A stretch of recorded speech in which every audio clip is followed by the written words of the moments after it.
போன இந்த 21 நாள் ஜெபத்துல கூட ஒரு ரொம்ப அழகான சாட்சி உங்களுக்கு சொல்லியிருக்கிறேன். அவங்க வீடு டெடிகேஷனுக்கு நான் போயிருந்தேன். ரொம்ப ஆச்சரியமா இருந்துச்சு. ஒரு அம்மாவுக்கு 2 பிள்ளைகள். அந்த 2 பிள்ளைகள்ல ஒருத்தருக்கு காந்திபுரத்துல இடம் இருக்கு, இன்னொருத்தருக்கு அவுட்டரான ஒரு இடத்துல இடம் இருந்துச்சு. காந்திபுரத்தில் இருக்கிற இடம் பல கோடி ரூபாவுக்கு மதிப்புள்ளது. அவுட்டரில் இருக்கிற இடம் ரொம்ப குறைவான விலை உள்ளது. ஆனால் இந்த மூத்த பையன் பார்த்தீங்கன்னா தன்னுடைய அம்மாட்ட போய் உட்கார்ந்து பேசி அவ்வளோதான் அவங்கள கைக்குள்ளே போட்டு தன்னுடைய மருமகளை அனுப்பி போகும்போதெல்லாம் ஏதாவது ஒன்று செய்து கொடுத்து அப்படியே ரொம்ப அன்பு காமிச்சது மாதிரி அந்த காஸ்ட்லியான இடத்த எழுதி வாங்கிட்டாங்க. ஆனால் சமமாய் 2 பிள்ளைங்கன்னா 2 பேருக்கு சமமாக தான் கொடுக்கணும். ஆனால் இந்த அம்மா என்ன பண்ணாங்கன்னா இந்த சின்ன மருமகளை பார்க்கும் போதெல்லாம் அவருக்கு கோவம் வரும். அதனால என்ன பண்ணிட்டாங்கன்னா கோவப்பட்டு பேசிட்டாங்க. உடனே இந்த பிள்ளைங்க என்ன பண்ணுவாங்க அப்படின்னா கோவமாக பேசிடுவாங்க. இதனால அவங்களுக்குள்ள பெரிய கிளாஷ் ஆகி அந்த காஸ்ட்லியான இடத்த மூத்த பையனுக்கு எழுதி கொடுத்தாங்க. அப்போ சின்ன பையனுக்கு அந்த அவுட்டரான இடத்த கொடுத்தாங்க. உடனே அவர் வாங்கின உடனே கஷ்டப்பட்டாராமா. கர்த்தர் சொன்னாராம் ஒரு ஆராதனையில், எப்பா உங்க அம்மா ஒன்ன கொடுக்காட்டி என்ன, உங்க அப்பா கொடுக்காட்டி என்ன, பரலோக தேவன் நான் உனக்கு தருவேன். ஏசாவுக்கு அவங்க அப்பா கொடுத்த ஆசீர்வாதம் அவனுக்கு கிடைக்கல, அவன் அதை இழந்துட்டான். தன் சகோதரன் பிடுங்கி கொண்டான், அவனா உழைச்ச ஆசீர்வாதம் அவனுக்கு கிடைக்கல. ஆனா நான் ஏசாவுக்கு சேயீர் மலை நாட்டே சொந்தமா கொடுத்தேன், உனக்கு தரமாட்டேனான்னு கேட்டாராம். உடனே ஆண்டவரே போதும்பா, நீங்க எனக்கு போதும்பா, எனக்கு அம்மா அப்பாவுடைய சொத்து இல்லைன்னா கூட பரவாயில்ல, நீங்க எனக்கு போதும்னு.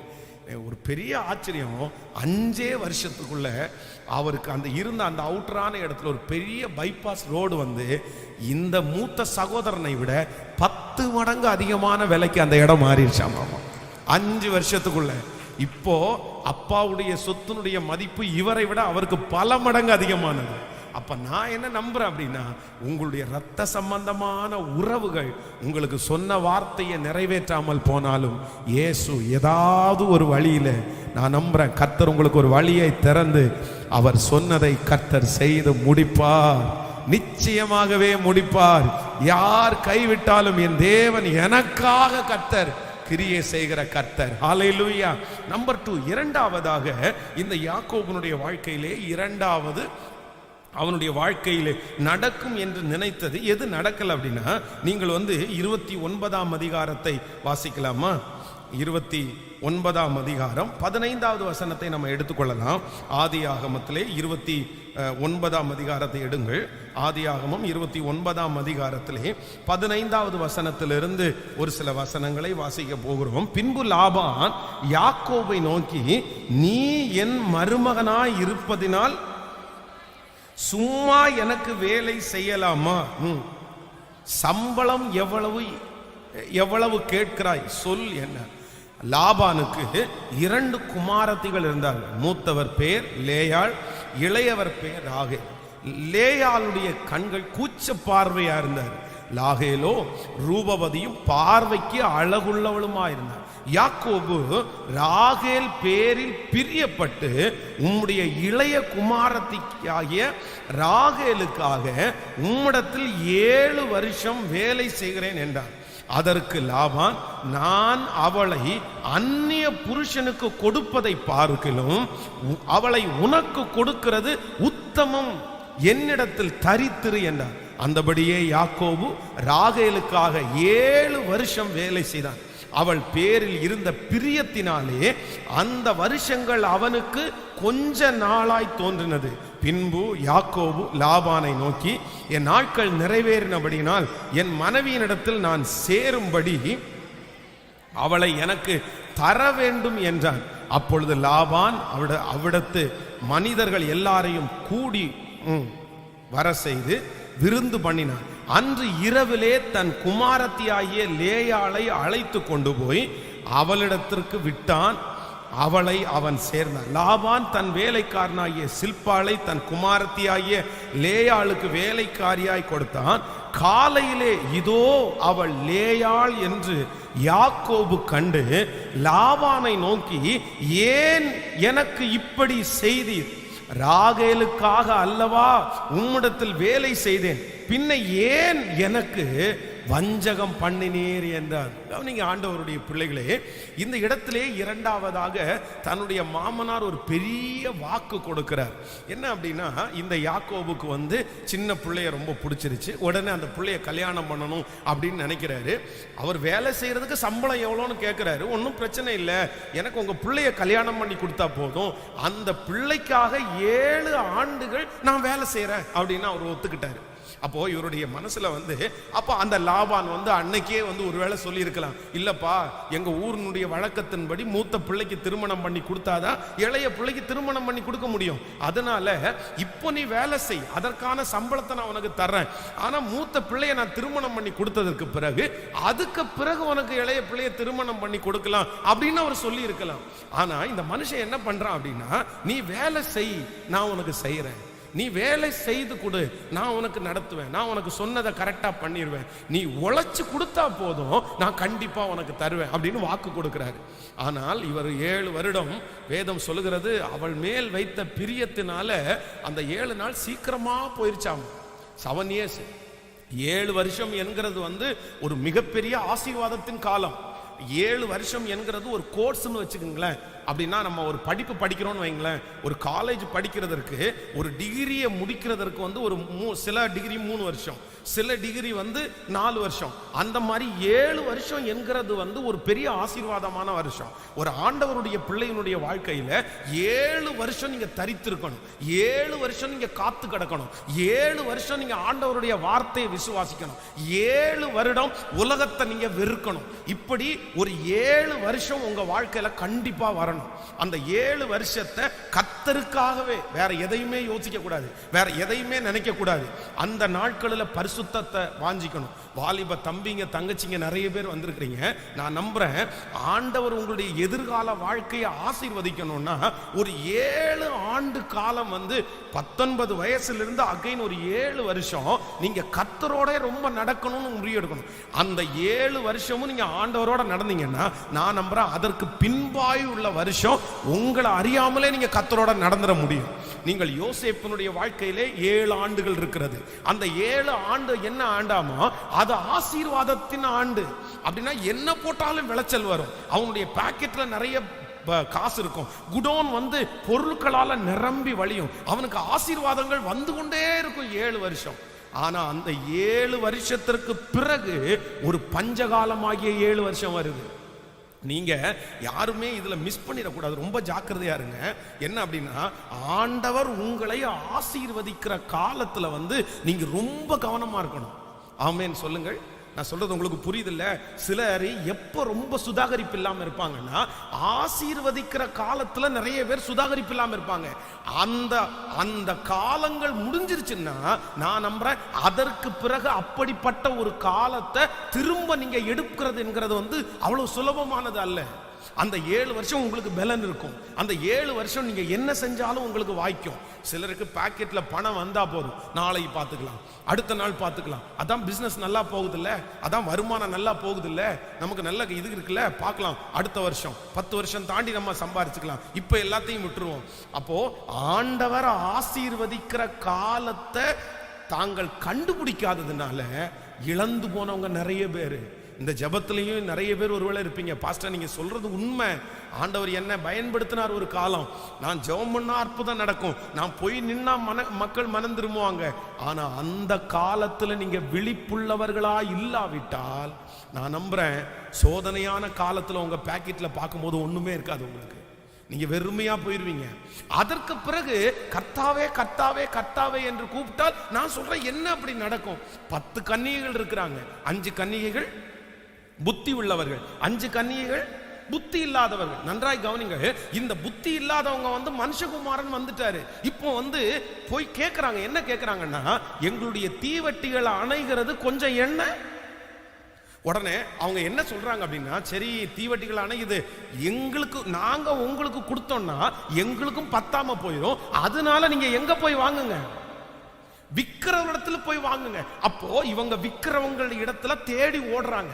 அப்ப நல்லா கவனிங்க, இவங்கள்ட்ட பணம் இருக்குது, இவங்களுக்கு நேரம் இருந்துச்சு, இவங்களுக்கு எல்லாமே இருந்த போதிலும் அதெல்லாம் மிஸ் பண்ணிட்டு இப்ப மனுஷகுமாரன் வந்ததற்கு பிறகு ஐயோ ஆண்டவரே என்ன ஆசீர்வதியும், ஆண்டவரே என்ன தூக்கிடும், ஆண்டவரே என்ன பயன்படுத்தும் அப்படின்னு சொன்னா கர்த்தர் சொல்றாரு, நான் உங்களை அறியேன், நான் உங்களை அறியேன். அதனால இந்த ஜபத்துல இருக்கிற எல்லா ஆண்டவருடைய பிள்ளைகளும், ஸ்பெஷலா வாலிப தம்பிங்க தங்கச்சிங்க, உன் காலத்துல ஆண்டவர் உங்களை ஆசீர்வதிக்கிற காலத்துல ரொம்ப கேர்ஃபுல்லா இருங்க, ரொம்ப ஞானமா இருங்க.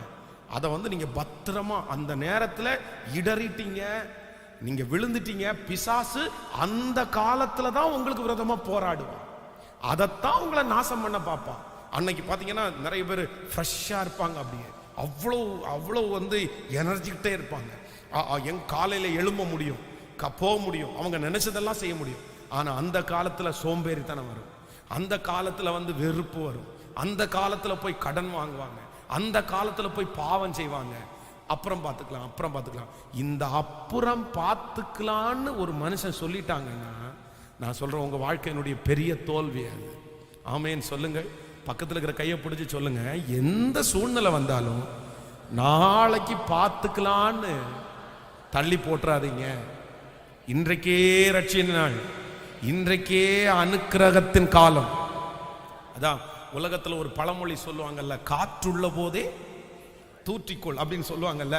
வாய்ப்பு நன்றாய் கவனிங்க, வாய்ப்பு அப்போ ஆண்டவர் சில நேரத்தில் வாய்ப்புகளை அள்ளி கொடுத்துட்டு இருப்பாரு. அள்ளி கொடுக்கும் போது ஆண்டவருடைய பிள்ளைங்க எப்படி இருக்கணும்னா, அதை பெற்று கொண்டுட்டு, நான் சொல்றேன், வாய்ப்புகளை அப்படி கொடுக்கிற ஆண்டவர் பலத்தையும் கொடுக்கிறதற்கு கர்த்தர் வல்லவரா இருக்கிறார். ஆமேன்னு சொல்லுங்கள். அப்போ எல்லா பலமும் இருக்கும். ஆண்டவரே இனி நான் மிஸ் பண்ணக்கூடாது. ஆனால் நான் உங்களுக்காக ஜெபிக்கிறேன். இந்த 21 நாளில் இன்னைக்கு நான் ஸ்பெஷலாக ஜெபிக்கிறேன். என்னன்னா, ஆண்டவர் திரும்பவும் அப்படிப்பட்ட ஒரு ஆசீர்வாதத்தை உங்களுக்கு தரமாட்டாரான்னு, நமக்கெல்லாம் தரமாட்டாரான்னு. ஆண்டவரே இன்னொரு வாய்ப்பு அப்படி கொடுங்க ஆண்டவரே, இன்னொரு 7 வருஷத்தை அப்படி கொடுங்க ஆண்டவரே, இன்னொரு 10 வருஷத்தை கொடுங்க ஆண்டவரே. ஏற்கனவே நீங்க கொடுத்த வருஷத்தை நான் வீணடிச்சிட்டேன், ஏற்கனவே நீங்க கொடுத்த ஆசீர்வாதத்தை நான் தொலைச்சிட்டேன். ஆனா மறுபடியும் நீங்க ஒரு டைம் எனக்கு கொடுத்தீங்கன்னா கண்டிப்பா நான் தொலைக்க மாட்டேன், நான் வச்சுக்குவேன், நான் அதை வச்சு பெருக்குவேன் அப்படின்னு நீங்க சொல்லுங்க. ஆண்டவர் செய்ய வல்லவர். கைகளை உயர்த்தி ஒரு ஜெபமா பண்ணுங்க பார்க்கலாம், சத்தமா ஜெபமா பண்ணலாம். அப்படி இழந்தவங்க எல்லாரும் ஜெபம் பண்ணுங்க. பாஸ்டர் நீங்க சொல்லுகிற வார்த்தை இது தீர்க்க தரிசனமான வார்த்தை. ஆண்டவர் என்ன நம்பின அளவுக்கு யாரையும் நம்பல பாஸ்டர். அப்படியே லைனா நிப்பாங்க பாஸ்டர், அப்படியே வெயிட் பண்ணிட்டு இருப்பாங்க பாஸ்டர். அன்னைக்கு என் கையில இருந்த வசதிக்கு அளவே இல்லை, ஆனால் நான் யாராருக்கோ நான் ஊதாரித்தனமாய் நினைச்சவங்களுக்கெல்லாம் நான் செஞ்சேன், என் பெருமைக்காக நான் அதை பண்ணினேன். ஓ ஹல்லேலூயா. கர்த்தர் கொடுத்த வாய்ப்பை நான் ஒரு பெரிய அசால்ட்டா தூக்கி தள்ளினேன். அந்த மேடையை நான் ஆசைப்படல, அந்த மேடையை அப்படியே உதறி தள்ளிட்டேன். நான் பக்குவமா வச்சுக்கல, என் மேல தப்பு இருக்குது. கைகளை உயர்த்தி எல்லாரும் ஜெபிங்க. ஆண்டவரே மறுபடியும் அப்படிப்பட்ட ஒரு வாய்ப்பை தாரும் என்று கேளுங்கள். ஏசப்பா தாரும் ஆண்டவரே, மறுபடியும் நீர் அந்த வாய்ப்பை எனக்கு தருவீரானால் நான் ஒரு நாளும் ஆண்டவரே அந்த வாய்ப்பை நான் மிஸ் பண்ண மாட்டேன் ராஜா. ஹல்லேலூயா. என்னை ஸ்திரப்படுத்த கர்த்தர் உதவி செய்வீராக, ஸ்திரப்படுத்த கர்த்தர் உதவி செய்வீராக. எதையுமே நான் தட்டி போட்டுறவே கூடாது. ஹல்லேலூயா. கைகளை அசைத்து ஒரு ஹல்லேலூயா, அதை ஒரு தீர்மானம் எடுப்பீங்களா? தயவு செய்து உங்க வாழ்க்கையில இந்த தப்பா பண்ணாதீங்க. ஆண்டவர் உங்களுக்கு ஒரு சான்ஸ் ஒன்று கொடுக்கும்போது நீங்க அதை என்ன பண்ணிடாதீங்கன்னா மிஸ் பண்ணிடவே பண்ணாதீங்க. அதை நீங்க பயன்படுத்திக்கிறதுக்கு நீங்க முயற்சி எடுக்கணும். அது ஆண்டவர் எப்ப எதுல எந்த மனுஷனை ஆசீர்வதிப்பாருன்னு நம்ம சொல்லவே முடியாது. ஆண்டவருடைய கரம் உங்களை ஆசீர்வதிக்கும். ஆமென். இந்த ஜெபம் முடித்ததற்கு பிறகு கர்த்தர் அப்படிப்பட்ட ஒரு வாய்ப்பை உங்களுக்கு தருவார் என்று நான் நம்புகிறேன். அந்த வாய்ப்பின் மூலமாய் ஒரு பெரிய உயர்வை கர்த்தர் தருவார் என்று நான் நினைக்கிறேன். எதையுமே நம்ம அசால்ட்டா நம்ம என்ன பண்ணிடக்கூடாதுன்னா விட்டுறவே கூடாது. சின்ன பிள்ளைகள் கேட்கிறீர்களா, பெரியவர்கள் கேட்கிறீர்களா, விட்டுறவே கூடாது. அதை தக்க வச்சுக்கணும், அதை பத்திரப்படுத்தணும். அப்படி இருக்கிறவங்க எல்லாம் இன்னைக்கு பார்த்தீங்கன்னா எல்லாரும் நல்ல நிலைமையில இருக்காங்க, எல்லாரும் முன்னேறி இருக்காங்க, எல்லாரும் ஆசீர்வாதத்தை பெற்று கொண்டிருக்கிறாங்க. மற்றவங்க யாருமே அப்படி இல்லை. அதான் ஒரு தகப்பனார் சாட்சி சொல்லுவார். அவர் போகும்போது அவர் ஒரு வீட்டை, ரத்னபுரியில் ஒரு வீட்டை வேலை பேசியிருக்காரு. அப்போ அவங்க அந்த மனுஷன் 5000 ரூபாய் கேட்டிருக்காங்க, 5000 ருபீஸ் அந்த இடத்துக்காக. இவருக்கு கையில் 10000 ரூபாய் இருந்துச்சாமா பாக்கெட்டில். அப்படியே அவர் ஒரு வருஷம் முழுக்க வேலை செஞ்ச பணத்தை 10,000 ரூபா இருந்துச்சான். உடனே அந்த புரோக்கரை சொன்னாராம்மா, இந்த மாதிரி இடத்த வாங்கி போடுங்க, கையில் காசு இருக்குல்லன்னு சொன்ன உடனே, இதெல்லாம் எவன் வாங்குவான், இந்த இடத்துல எல்லாம் எவன் வாங்குவான், அதெல்லாம் வேண்டாம், அதெல்லாம் அப்புறம் பார்த்துக்கலாம், நெக்ஸ்ட் அடுத்த சம்பாதிக்கும் போது வேணா வாங்கலான்னு அந்த 10,000 ரூபாய் இங்கேருந்து எடுத்து கொண்டு போய் ஊருக்கு கொண்டு போனாராம்மா. ஊருக்கு கொண்டு போய் அங்கே ஃப்ரெண்ட்ஸுக்கு எல்லாத்துக்கும் பணம் கொடுத்து ஒரு மாசத்துல திரும்ப இங்கே வரும்போது 10,000 ரூபாயும் அழிச்சிட்டு வந்தாராம். எல்லா பணத்தையும் அழிச்சிட்டு வந்துட்டாராம். இங்கே வந்து திருப்பி கஷ்டப்பட்டு இன்னைக்கு வரைக்கும் எனக்கு வீடு வாங்க முடியல. ஆண்டவர் என் கையில் பணத்தையும் கொடுத்தாரு, இடத்தையும் காமிச்சாரு. ஆனால் நான் என்ன பண்ணலைன்னா, அந்த சுதாகரிப்பா நான் அந்த நேரத்தில் இருக்கல. என்னுடைய அப்படிப்பட்ட அந்த அசால்ட்டா அப்படி இருந்ததுனால என் வாழ்க்கை ஒன்றும் இல்லாமல் போயிடுச்சு. இன்னைக்கு வருத்தப்படுறாரு. அதனால உங்க அம்மா அப்பா அப்படி செஞ்சு தப்பு பண்ணியிருக்கலாம், ஆனால் பிள்ளைங்க யாரும் அந்த தப்பை நீங்க பண்ணவே கூடாது. ஆமேன்னு சொல்லுங்க. அப்போ இந்த யாக்கோபுனுடைய வாழ்க்கையில வேதம் சொல்லுது, அவன் மிகவும் கடினமாய் உழைத்து தன்னுடைய வாழ்க்கைக்காக, தன்னுடைய மாமனார் சொல்றாரு, நீ உழைச்சிரு, நான் உனக்கு தர்றேன், நீ கஷ்டப்படு, நான் உனக்கு தர்றேன். ஆனா அவன் கஷ்டப்பட்டதற்கு பிறகும் வேதம் சொல்லுகிறது, அவனுடைய கஷ்டத்துக்கு எந்த பலனும் கிடைக்கல. அவனுடைய மாமனார் வாக்க மாறிட்டாரு. நீ கஷ்டப்பட்டு தானே ஒரு இறக்கம் வரணுமா, மாறிட்டாரு. ஆனா கர்த்தர் என்ன செய்தாருன்னா, அவன் பட்ட எல்லா பாடுகளுக்கும் கர்த்தர் சொன்னதை செய்யும் அளவும் அவனை கைவிடவே இல்லை. இந்த ஜெபத்தில் இருக்கிற ஆண்டவருடைய பிள்ளைகளுக்கு இரண்டாவது ஆண்டவர் ஒரு வாக்கு கொடுக்கிறாரு. ஆண்டவருடைய பிள்ளையே, நீங்கள் ஒருவேளை அப்படிப்பட்ட சூழ்நிலை வந்திருக்கலாம். எனக்கு இப்படிப்பட்ட ஒரு வாக்கை கொடுத்தாங்க, அதனால நான் ரொம்ப உழைச்சிட்டேன், என்னுடைய வேர்வையெல்லாம் ரத்தமாய் சிந்துற அளவுக்கு நான் சிந்தினேன், நான் கண்டிப்பா அதை தந்துருவாங்கன்னு நினைச்சேன். என்னுடைய நிறைய வருடத்தின உழைப்பு வீணா போனது. அந்த மனுஷனை நம்பி நம்பி என்னுடைய உழைப்பு வீணாய் போனது. என் உழைப்பெல்லாம் போச்சே பாஸ்டர். ஆனா கர்த்தர் இன்னைக்கு வாக்கு கொடுக்கிறாரு, இல்ல, உன்னுடைய உழைப்பை கர்த்தர் கணக்கிலே வைத்திருக்கிறார். உங்களுடைய பிரயாசத்தை கர்த்தர் கணக்கிலே வைத்திருக்கிறார். நீங்கள் பட்ட பாடுகளை ஆண்டவர் கணக்கிலே வைத்திருக்கிறார். அந்த மனுஷன் வாக்கு மாறினாலும் கர்த்தர் சொல்லுகிறார், நான் உனக்கு சொன்னதை செய்யும் அளவும். இந்த ஜெபத்தில் இருக்கிற இந்த சத்தத்தை கேட்கிற நிறைய பேருக்கு நீங்கள் பட்ட பாடுகளுக்கு சீக்கிரமாய் பலன் வரப்போகிறது.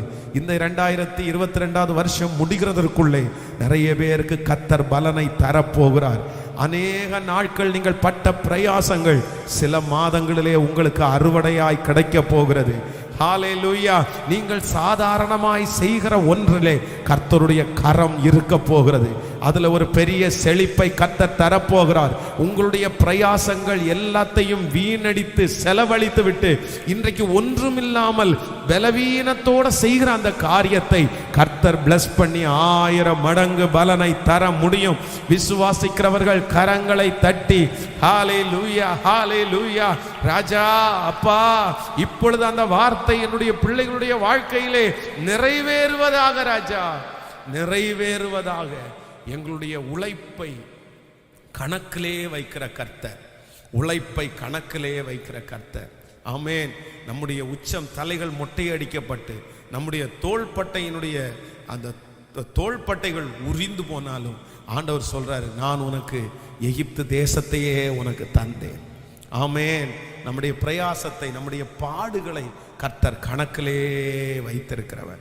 ஸோ நம்பர் 1, முதலாவதாக தன்னுடைய இரத்த சம்பந்தமான உறவுகள் அவர்கள் சொன்ன வார்த்தையை மீறினாலும் கர்த்தர் உங்களுக்கு சொன்னதை செய்யும் அளவும் கைவிட மாட்டார். இரண்டாவதாக, உங்களுடைய உழைப்பு, நீங்கள் உழைத்து அந்த காரியம் உங்களுக்கு தர வேண்டிய காரியத்தை தராமல் இருந்தாலும் கர்த்தர் பார்க்கிறவர், உங்களுக்கு பலன் தருவார். ஆமென். மூன்றாவதாக ஒரு வசனத்தை வாசிக்கலாமா? நீங்கள் 31ஆம் அதிகாரத்தை எடுத்துக்கொள்ளலாம். ஆதியாகமம் 31ஆம் அதிகாரத்திலே 37வது வசனத்திலிருந்து நம்ம வாசிக்க போகிறோம். 31ஆம் அதிகாரத்திலே 37வது வசனத்தை இருந்து வாசிக்கலாமா? 37லேருந்து வாசிக்க போகிறோம். என் தட்டு முட்டுகளை எல்லாம் தடவி பார்த்தீரே, உம்முடைய வீட்டு தட்டு முட்டுகளில் எண்ணத்தை கண்டுபிடித்தீர், அதை என்னுடைய சகோதரருக்கும் உம்முடைய சகோதரருக்கும் முன்பாக இங்கே வையும், அவைகள் எனக்கும் உமக்கும் நடு தீர்க்கட்டும். இந்த 20 வருஷ காலமாய் நான் உம்மிடத்தில் இருந்தேன், உம்முடைய செம்மறி ஆடுகளும் வெள்ளாடுகளும் சினை அழியவில்லை, உம்முடைய மந்தையின் கடாக்களை நான் தின்னவில்லை. பீருண்டதை நான் உம்மிடத்திற்கு கொண்டு வராமல் அதற்காக நான் உத்தரவாதம் பண்ணினேன். பகலில் களவாய் போனதையும் இரவில் களவாய் போனதையும் என் கையில் கேட்டு வாங்கினீர். பகலிலே வெயிலும் இரவிலே குளிரும் என்னை பட்சித்தது. நித்திரை என் கண்களுக்கு தூரமாயிருந்தது. இவ்விதமாய் பாடுபட்டேன். இந்த 20 வருஷ காலம் உம்முடைய வீட்டில் இருந்தேன். 14 வருஷம் உம்முடைய 2 குமாரத்திகளுக்காகவும் 6 வருஷம் உம்முடைய மந்தைக்காகவும் உம்மிடத்தில் சேவித்தேன். 10 முறை என் சம்பளத்தை மாற்றினேன். என் பிதாவாகிய தேவனின் ஆபிரகாமின் தேவனும் ஈசாக்கின் பயபக்திக்குரியவரும் என்னோடு இராமற் போனால் நீர் என்னை இப்பொழுது என்னை வெறுமையாய் அனுப்பிவிட்டிருப்பீர். என் தேவன் என் சிறுமையையும் என் கையின் பிரயாசத்தையும் பார்த்து நேற்று ராத்திரி உம்மை கடிந்து கொண்டார் என்று சொன்னான். அல்லேலூயா. இதுல ரொம்ப தன்னுடைய சொந்த மாமனாரிடத்திலேயே தன்னுடைய சொந்த மாமனார் எவ்வளவு மோசமா நடத்தி இருக்காங்க பாருங்களேன். ஆரம்பத்திலே இந்த யாக்கோபு மாமனாருடைய வீட்டுக்குள்ள என்ட்ரு ஆகும்போது கட்டி பிடிச்சு முத்தம் கொடுத்து, நீ என் எலும்பின் எலும்பும். இந்த டயலாக் யாருடையது? இந்த டயலாக் யாருடையது? ஆபிரகாமுடைய டயலாக், ஆதாமுடைய டயலாக். ஆதாம் ஒரு பொண்ணை பார்த்த உடனே என்ன சொல்லிட்டான்னா, இவ என் எலும்பின் எலும்பும். அப்ப எந்த அளவுக்கு ஒரு எமோஷன். அப்ப மாமனார் அந்த டயலாக சொல்றாரு. அப்படியே தாத்தா சொன்னதை சொல்றாரு. தாத்தா தாத்தா பாட்டா அவர் சொல்றதை சொல்றாரு. நீ எலும்பின் எலும்பும் என் மாம்சத்தின், அவ்வளவு நான் உன்னை நேசிக்கிறேன்டா அப்படின்னு சொன்ன இந்த மாமனாரு 20 வருஷம் தங்கி இருந்து 10 முறை சம்பளத்தை மாத்தி களவாய் போனதெல்லாம் இவன் கொடுத்து, ஆனா கூட அவருக்கு என்ன ஆலியாமா, திருப்தி ஆகவே இல்லை. அப்படின்னா யாக்கோபு என்ன சொல்றாருன்னா, நான் உமக்கு உண்மையா இருந்தேன், நீர் எனக்கு உண்மையா இல்லை, ஆனா நான் உங்களுக்கு உண்மையா இருந்தேன். நான் உங்களுக்கு உண்மையா இருந்ததுக்கு அப்புறம் கூட நீங்க என்ன பண்ணீங்கன்னா, நீங்க சொன்ன வார்த்தையை மாறிட்டீங்க. சில நேரத்துல நம்ம நிறைய பேருக்கு உண்மையா இருப்போம். அவங்க செய்வாங்கன்றதுக்காக நீங்க 100% உண்மையா இருப்பீங்க, எல்லாத்துலயும் உண்மையா இருந்தீங்க. ஆனா இவங்களுக்கு இவ்வளவு நான் உண்மையா இருந்திருந்தேன், இது தெரிஞ்சிருந்தா நான் உண்மையா இல்லாம இருந்திருக்கலாமே, இது தெரிஞ்சிருந்தா நான் பொய் சொல்லி இருக்கலாமே, இது தெரிஞ்சிருந்தா நான் கொஞ்சம் திருடி இருக்கலாமே, நான் கொஞ்சம் ஏமாத்தி இருக்கலாமே. நான் உண்மையா இருந்தது தப்பா? நான் உண்மையா இருந்தது தப்பா? அதனாலதான் இப்படி ஏமாத்தினாங்களா? ஆனா யாக்கோபு சொல்றாரு, நான் உங்களுக்கு 20 வருஷ காலம் நான் உண்மையா இருந்தேன், ஆனா நீங்க சொன்ன வார்த்தையை நிறைவேற்றல. ஆனால் ஈசாக்கின் பயபக்திக்குரியவர். அப்படின்னா அந்த இடத்துல அவர் சொல்லும்போது ரொம்ப அழகா இருக்கும் பாருங்களேன். அந்த வசனத்தை வாசிங்களேன். என் பிதாவின் தேவனாகி ஆபிரகாமின் தேவன் ஈசாக்கின் பயபக்திக்குரியவரும் என்னோடு இராமற் போனார். அப்படின்னா இதுல ஒரு பெரிய குற்ற மனசாட்சி அவருக்குள்ள வருது. என்ன குற்ற மனசாட்சினா, நான் நல்லவன் இல்லை நானு, ஆனா யார் நல்லவன்? எங்க அப்பா நல்லவன், எங்க தாத்தா என் கூட எனக்கு ஆண்டவர் ஹெல்ப் பண்ணாரு. என் நீதியை பார்த்துல, என் நியாயத்தை பார்த்துல. எங்க தாத்தா ரொம்ப நல்லவர், எங்க அப்பா ரொம்ப பயபக்திக்குரியவர். அவர்களோடு இருந்த கர்த்தர் என்னோடு இராமற் போயிருந்தார். நீ என்னை எப்படி அனுப்பியிருப்பியாமோ, என்னை வெறுமையாய் அனுப்பி விட்டிருப்பீர். தேவன் என் சிறுமையையும் என் கையின் பிரயாசத்தையும் பார்த்து நேற்று ராத்திரி உம்மை கடிந்து கொண்டார் என்று சொன்னான். அல்லேலூயா. நான் நம்புறேன் இந்த ஜெபத்தில் இருக்கிற ஆண்டவருடைய பிள்ளையே, இதுவரைக்கும் உண்மையா இருந்து என்ன கிடைச்சிருச்சு? இதுவரைக்கும் உண்மையா இருந்து நல்ல பேரே எனக்கு கிடைக்கலையே. நான் தப்பு பண்ணியிருக்கலாமே, நானும் அப்படி போயிருக்கலாமே. எத்தனையோ பேர் உங்களை பார்த்து அப்படி ஒருவேளை மோட்டிவேட் பண்ணியிருக்கலாம், நடத்தி இருக்கலாம். நீ உண்மையா இருக்கிறதுனால உனக்கு நல்ல பேர் கிடைச்சிட போதா? நீ உண்மையா இருக்கிறதுனால உனக்கு கொடுத்துட போறாங்களா? நான் உண்மையை சொல்றேன், ஒன்று நினைத்துக் கொள்ளுங்கள். உண்மையா இருக்கிற நீங்கள், மனிதர்கள் உங்களை கைவிட்டாலும் இயேசு உங்க உண்மையை கண்டிப்பா ஒரு நாள் வெட்ட வெளிச்சத்திற்கு கொண்டு வருவார். உண்மையுள்ள மனுஷன் பரிபூரண ஆசீர்வாதங்களை பெறுவான். நீங்கள் உண்மையா இருந்தது மனுஷனுக்காக அல்ல, கர்த்தருக்காக.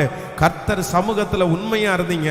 நான் நம்புறேன், மனுஷன் பார்க்கிறானோ இல்லையோ, என் தேவனாகிய கர்த்தர் உங்கள் உண்மையை பார்க்கிறார். நீங்கள் உண்மையாய் செய்ததினாலே அதற்கு வேண்டிய பலனை கர்த்தர் தருவார். மனிதர்கள் நீங்கள் உங்களுக்கு சொன்னதை நிறைவேற்றாமல் போனாலும் கர்த்தர் உங்களுக்கு சொன்னதை செய்யும் அளவும் கைவிடுவதே இல்லை. ஆமென் சொல்லுங்க. யோசேப்பு தன்னுடைய எஜமானனுக்கு உண்மை இல்லாம இருந்திருக்கலாம். அந்த இடத்துல அவன் தப்பு பண்ணனான்னா அவனுக்கு ஒரு பெரிய பாதுகாப்பு கிடைச்சிருக்கும். உண்மையா நடக்கலன்னா அந்த இடத்துல அவன் சிறைச்சாலைக்கு போக வேண்டிய அவசியம் வந்திருக்காது. பிசாசு ஒரு பக்கத்துல இருந்து அவனை சொல்லிட்டே இருந்திருப்பான், நீ உண்மையா இருந்தேன்னா சிறைச்சாலைக்கு போவேன், நீ தப்பு பண்ணேன்னா சிறைச்சாலைக்கு போக மாட்டேன். இந்த ஜெபத்துல இருக்கிற உங்களை சில நேரத்தில் பிசாசு உண்மையா இல்லாதபடி, தப்பு பண்ணாதான் நீ வாழ முடியும், பொய் சொன்னாதான் நீ வாழ முடியும், நிறைய சொல்லலாம். ஆனா நான் நம்புறேன், கர்த்தருக்கு முன்னாடி உண்மையா நீங்க இருங்க. அந்த பணம் கிடைக்காம போனாலும் பரவாயில்ல, அந்த இடம் உங்களுக்கு கிடைக்காம போனாட்டியும் பரவாயில்ல, நீங்க ஒருவேளை அந்த உண்மையின் நிமித்தம் தண்டிக்கப்பட்டு சிறைச்சாலையில போடப்பட்டா கூட பரவாயில்ல. ஏற்ற காலத்தில் யோசேப்பை ராஜாவுக்கு முன்பாக நிறுத்தின கர்த்தர், உண்மை ஒரு நாள் உங்களை உயர்த்தும், ஒரு நாள் உண்மை உங்களை தாழ்த்தாது. உண்மையா இருக்கிற நீங்கள் பரிபூரண ஆசீர்வாதத்தை பெறுவீர்கள். உண்மையா இருக்கிற உங்களை கர்த்தர் தலையை நிமிர பண்ணுவது உறுதி. என் தேவனாகிய கர்த்தர் உண்மையுள்ள மனுஷங்களை தான் கர்த்தர் தேடுறாரு. ஆமென் சொல்லுங்கள். சோ அப்ப இன்னைக்கு 3 காரியத்தை கர்த்தர் நமக்கு கற்றுக் கொடுத்தார். நம்பர் 1, முதலாவதாக சொந்த இரத்த சம்பந்தமான உறவு நமக்கு சொன்ன வார்த்தையை நிறைவேற்றாமல் போகலாம். நம்பர் 2, இரண்டாவது, நம்முடைய உழைப்பிற்காய் நீ உழைத்தால் நான் செய்வேன் என்று சொல்லுகிறவர்கள் நமக்கு சொன்னதை நிறைவேற்றாமல் போகலாம். நம்பர் 3, மூன்றாவது, நம்முடைய உண்மையாய் வாழ்ந்து அப்பொழுதும் நமக்கு நிறைவேற்றப்படாமல் போகலாம். ஆனா ஆண்டவர் சொல்றார், நான் உனக்கு சொன்னதை செய்யும் அளவும் உன்னை கைவிடுவதே இல்லை. விசுவாசிக்கிறீர்களா? நம்புறீர்களா? கையை உயர்த்தி சொல்லுங்க ஒரு 10 டைம். நீர் எனக்கு சொன்னதை செய்யும் அளவும் கைவிடுவதே இல்லை. நீர் எனக்கு சொன்னதை செய்யும் அளவும், உங்க பிள்ளையை குறித்து கர்த்தர் சொன்னதை செய்யும் அளவும் உங்களை கர்த்தர் கைவிட மாட்டார். உங்களுக்கு ஜீவனை தருவார். அந்த பிள்ளையினுடைய நன்மையை பார்க்காம நீங்க எடுத்துக்கொள்ளப்பட மாட்டீர்கள். அவனுடைய உயர்வை காணாமல் கர்த்தர் உங்களை அனுப்ப மாட்டார். நீங்கள் நினைக்கலாம், என் பிள்ளையினுடைய வாழ்க்கையை பார்க்காமலே மரிச்சிருவேனோ, அவனுடைய வாழ்க்கையில சந்தோஷத்தை பார்க்காமலே நான் ஒன்றும் இல்லாம போயிடுவேனோ. கர்த்தர் சொல்கிறார், நான் உனக்கு சொன்னதை செய்யும் அளவும் உன் உயிரை நான் எடுக்க போவது இல்லை, நான் உன்னை கைவிட போவதில்லை. நான் உனக்கு சொன்ன வார்த்தையை அந்நிய கண்கள் அல்ல, உன் கண்கள் காணும். ஆமேன் சொல்லுங்கள். உங்கள் கண்கள் காணும். உங்க கை அந்த குழந்தைய கையில எடுக்கும். உங்கள் கை ஹல்லேலூயா அந்த ஆசீர்வாதத்தை பார்க்கும். உன்னுடைய கண்கள் உங்களுடைய பிள்ளைகளுடைய மேன்மையை பார்க்கும். சொன்னதை செய்து முடிக்கிற கர்த்தர், அவர் சொன்ன எந்த வார்த்தையும் தரையிலே விழவே விழாது. உங்களுக்கு ஒரு வீடு கட்டி தருவேன் என்று சொன்னார் அல்லவா, அதற்கான வழிகளை கர்த்தர் திறப்பார். உங்கள் வீட்டிலே மேலதாள சத்தம் கேட்கும் என்று சொன்னார் அல்லவா, அது கண்டிப்பாக கேட்கும். ஹல்லேலூயா. உங்களுடைய வீட்டில் ஒரு குழந்தை சத்தம் கேட்கும் என்று சொன்னார் அல்லவா, கண்டிப்பாக அவர் சொன்னதை செய்யும் அளவும் கைவிடுவதில்லை. அந்த சாமுவேலை உங்களுடைய கண்கள் பார்க்கும். நான் உன்னை சத்துருக்களுக்கு முன்பாய் ஒரு பந்தியை ஆயத்தப்படுத்துவேன், உன் தலையை எண்ணெயினால் அபிஷேகம் பண்ணுவேன், அவன் முன்பாக நிறுத்துவேன் என்று சொன்னார் அல்லவா. அவர் சொன்ன வார்த்தை நிச்சயமாக நடக்கும். அது பொய் உரையாது. அவர் பொய் சொல்ல மனிதனே அல்ல. எல்லாரும் எழும்பி நிற்கலாம் தேவ சமூகத்தில் இந்த வாக்கு தத்தத்திற்காக. எஸ், ஹல்லேலூயா, ஹல்லேலூயா. கர்த்தர் சொன்னதற்கும் என் வாழ்க்கைக்கும் இன்னைக்கு நடந்து போகிற சூழ்நிலைக்கும் சம்பந்தமே இல்லை பாஸ்டர். ஆண்டவர் எனக்கு சொன்னதெல்லாம் நிறைவேறுவதற்கு எந்த சாத்திய கூர்மே இல்லை. ஹல்லேலூயா. எப்படி எப்படி எப்படி? இதே கேள்வி உங்களுடைய இருதயத்தில் கேட்டுக்கொண்டே இருக்கலாம். இது எப்படி, இது எப்படி, இது எப்படி? மரியாள் கேட்டாலே தூதனை பார்த்து, இது எப்படி ஆகும், இது எப்படி நடக்கும்? இந்த ஜெபத்தில் இருக்கிற யாரோ ஒரு சிலர் இதே வார்த்தையை சொல்லலாம். இது எப்படி நடக்கும், இது எப்படி ஆகும், இது எப்படி நடக்கும், இது எப்படி ஆகும்? கர்த்தர் சொன்ன வார்த்தையெல்லாம் உண்மைதான் பாஸ்டர். நான் பைபிளை திறக்கும் போதெல்லாம் ஆண்டவர் என் கூட பேசினாரு. எங்க அம்மாவுக்கு எங்க அப்பாவுக்கு எனக்கு கர்த்தர் வாக்கு கொடுத்தாரு. ஆனா இது எப்படி ஆகும், இது எப்படி ஆகும்? ஹல்லேலூயா. வார்த்தையை சொல்லிட்டார்ல, இது எப்படி ஆகும் நம்ம கேட்க வேண்டியதே இல்லை. அவர் சொன்னது நடக்கும். அது எப்படி நடக்கும்னு நமக்கு தெரியாது. ஆனால் நம்முடைய கண்களுக்கு ஆச்சரியமா இருக்கிற அளவிற்கு கர்த்தர் எதை கொண்டாகிலும் எப்படியும் செய்ய நிறைவேற்ற வல்லவர் அவர்.